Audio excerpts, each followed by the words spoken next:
కోట్లాది నక్షత్రాలలో ఒకటి నిశ్శబ్దంగా ఎదురు చూస్తోంది. ఎందుకంటే దానిని అమ్మవారే ఎన్నుకున్నారు.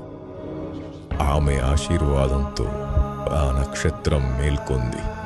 పవిత్రంగా, ప్రకాశవంతంగా, దివ్య యాత్ర కోసం సిద్ధమై.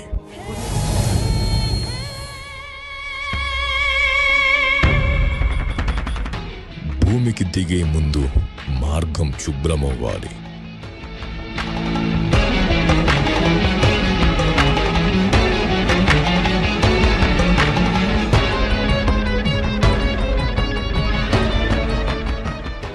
విజ్ఞానాన్ని తొలగించేవాడు, ప్రారంభాలను రక్షించేవాడు శ్రీ గణపతి తన దీవెనలు ప్రసాదించాడు.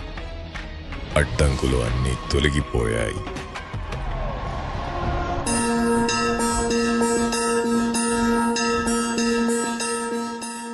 నిశ్శబ్దం నుండి శక్తి పుట్టింది.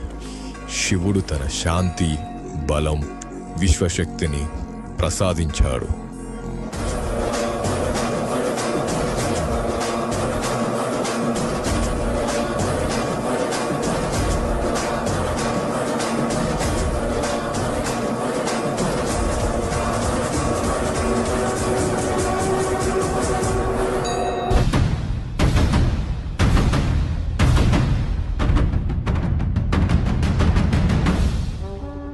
ధర్మాన్ని కాపాడే, తరతరాలకు దీవెనలిచ్చే శ్రీనివాసుని కృపతో ఆమె జీవనయాత్రకు సిద్ధమైంది.